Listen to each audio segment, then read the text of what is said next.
Mnangagwa feels heat over Mukupe.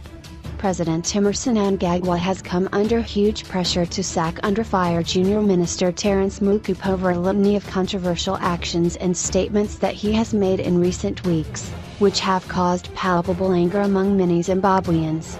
It didn't help matters that Mukupe issued an equally controversial apology yesterday, which only served to inflame emotions further as both ordinary citizens and politicians elect dismissed it as a half-hearted attempt at best to justify his unacceptable lack of decorum.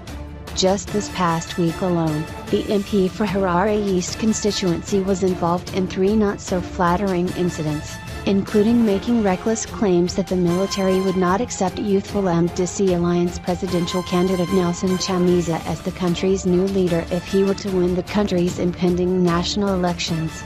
That ill-conceived statement forced Mnangagwa and his senior aides to publicly rebuke Mukupe. But no sooner had this happened before he provoked yet more anger after he stigmatized people living with HIV/AIDS during a chaotic radio debate with former Finance Minister Tendai.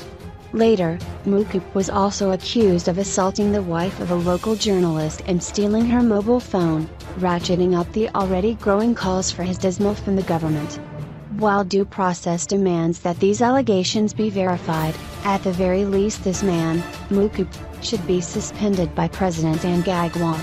This comes on the back of the exposure of his comments, stating what we all know, namely that having seized power through an illegal coup last November, the military aren't now just going to hand it over on a platter to Emmerson Mnangagwa and the MDC Alliance. In one sense, Mukupe is just being honest, although rather foolish. All he has done is confirm what we already know, former Education Minister David Coulthard said. However, there are still those, both citizens and some in the international community, who believe that a leopard can change its spots. Even some seasoned diplomats and ministers of democratic countries repeat the mantra that they expect free and fair elections to be held. If President Mnangagwa does not act vigorously to investigate and then dismiss Minister Mukupe, and the others who have spoken treasonously, for that is what refusing to respect the democratic will of the people is, then he will simply confirm that his own undertakings to hold a free, fair and credible election are just a sham, Coulthard added on social media. Piers Pegu, a senior consultant for the International Crisis Group, told the Daily News on Sunday yesterday that Mukupe was not fit to remain in office, warning Mnangagwa further that failure to act on him would send the wrong message that there is nothing new about the new dispensation. Mnangagwa has an opportunity to demonstrate decisive leadership and Mukupe should be dismissed.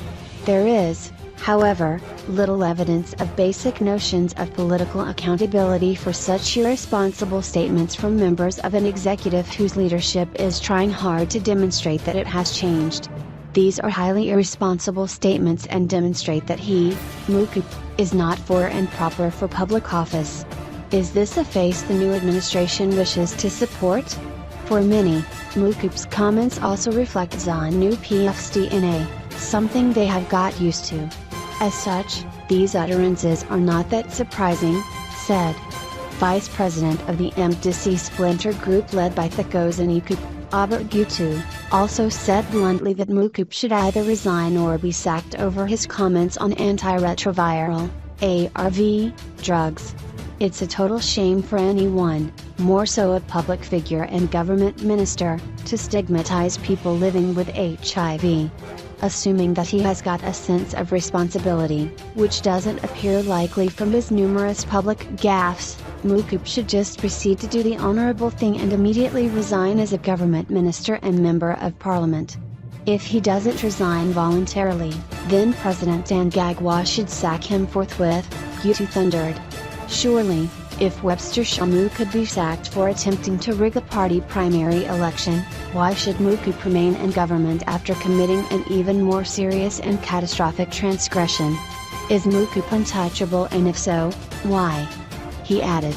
Mukupe stoked passions further yesterday when he sought to minimize the damage of his actions and recent utterances by issuing a controversial statement apologizing for his actions, but which many ordinary people said was a crass attempt to justify the very same things which he was trying to distance himself from.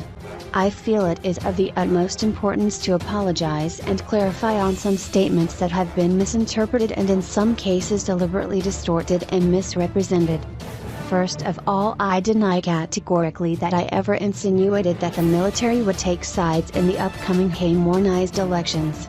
In November of last year, the military stood with the people in their cry for freedom. They stood with the leadership of now President dead, Emmerson Mnangagwa, and now they will stand with the people once again as they help secure our country in the build-up to elections. I am a passionate supporter of both the President and our highly professional military, and for that I will never apologize, he said, notwithstanding that his comments on the military were captured on video. In the video clip that circulated widely on social media, Mukupe stated categorically that the army would not allow the opposition to lead the country. How can we say honestly the soldiers took the country, practically snatched it from former President Robert Mugabe, to come and hand it over to Chamisa? Look at me, I also want to be a president. There is no one who does not want to sit in the Mercedes Benz while sirens are sounding all the way, but everything has its time. I don't think that I am mature enough to be given the country to run, and all the soldiers in this country salute me saying the Commander-in-Chief is here, Mukupe is shown saying in the damning video evidence.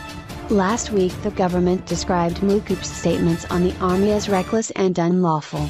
Consequently, any pronouncements which have the effect of undermining the supreme law of the land and the authority of the Commander-in-Chief of the Zimbabwe Defense Force, or of suggesting that our well-respected security organs will act in partisan manner in relation to the country's politics, apart from being unauthorized, are unlawful, reckless, improper, uncalled for and thus totally condemnable, Acting Information Minister Simon Kayimoyo said.